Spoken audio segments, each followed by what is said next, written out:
Has Russia just been handed a once-in-a-lifetime chance to move on Kyiv, with shocking new details suggesting the battlefield has tilted in its favor?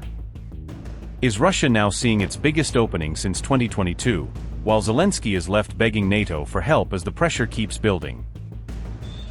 Just as Putin intensifies his attacks, has Trump effectively turned off Ukraine's weapons tap, leaving Kyiv even more exposed? With US weapons reportedly cut by 80%, does Putin now have a clearer path toward Odessa, Kharkiv, and other key targets?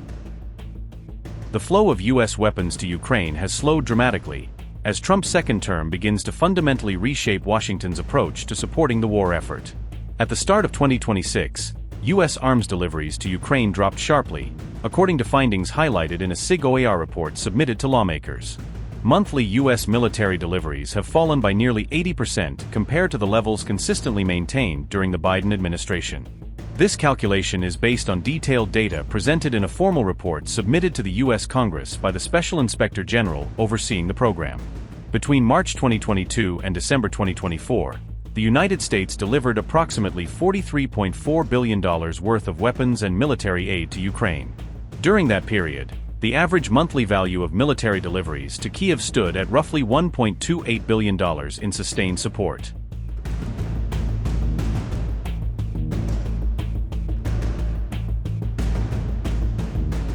Under Trump, new Pentagon stockpile-based arms packages for Ukraine were completely halted, marking a sharp policy shift from previous support levels. Notably, the final Pentagon drawdown package for Ukraine was announced on January 9, 2025, with no new packages approved afterward. Since that point, weapons deliveries have continued only through previously approved USAI contracts rather than fresh military aid decisions. In the first quarter of 2026, contractor payments averaged around $266 million per month, reflecting a much slower pace of support. That monthly figure represents a drop of nearly 80% compared to the funding levels seen during the Biden administration's peak support phase.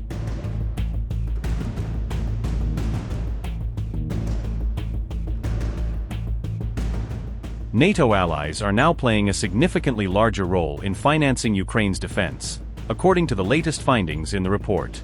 This shift comes at a time when U.S. security assistance has declined sharply throughout the current year. However, existing long-term military contracts continue to supply Ukraine despite the noticeable reduction in fresh U.S. aid. This development comes as the Ukrainian president renews urgent appeals for advanced air defense systems amid intensifying Russian attacks.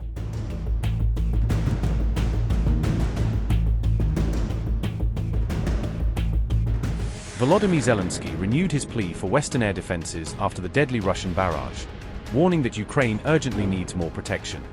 The president warned that Russia's attacks were exposing Ukraine's shortage of Patriot interceptors, leaving the sky dangerously vulnerable. His plea came just hours after Trump backed away from letting Ukraine build Patriot missiles, deepening the uncertainty around future supplies.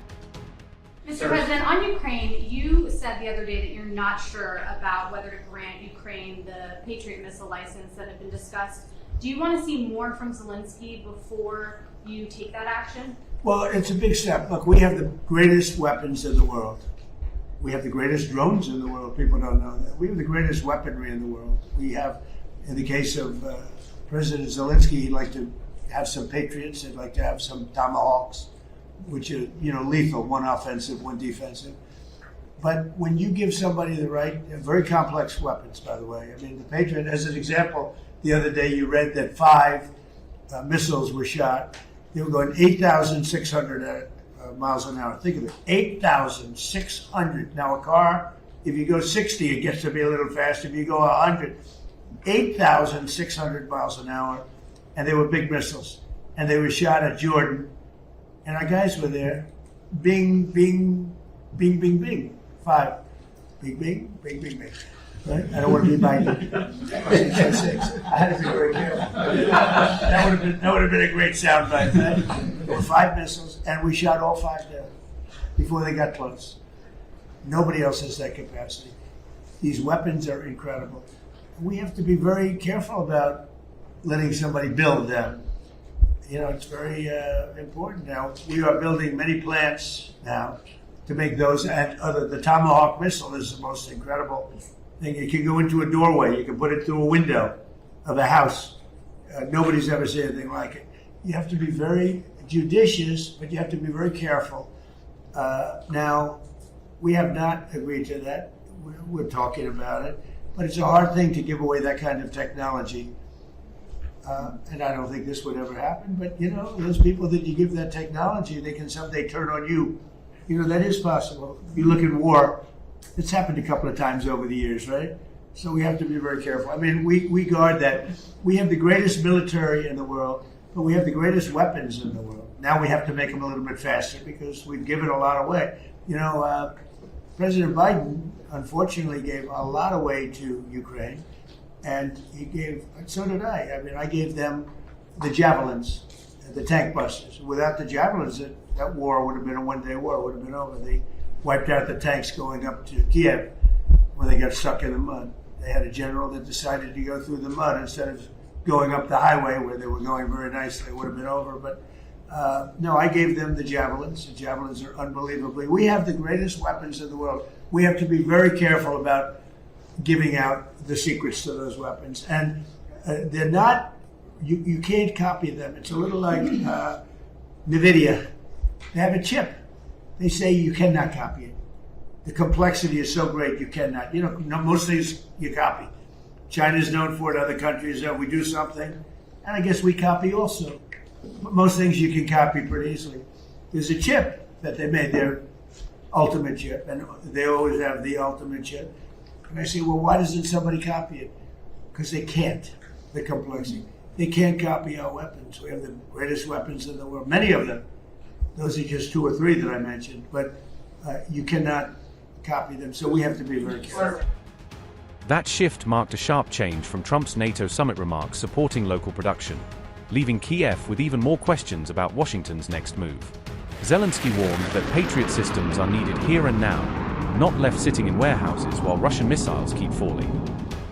Zelensky said, and I quote, "Overnight, the Russians launched 35 missiles at Ukraine, including 27 ballistic missiles, as well as 185 attack drones of various types. Kyiv was the primary target, but strikes also hit the Dnipro, Sumy, Kharkiv, and Poltava regions. Only 1 ballistic missile was intercepted, simply because there are no interceptors for the Patriot systems. And it is this shortage of ballistic missile interceptors that only encourages Russia to launch such attacks that take human lives.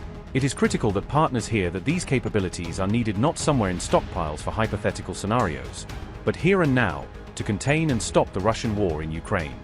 Every package of ballistic missile interceptors saves the lives of our people, and every night without them results in more casualties."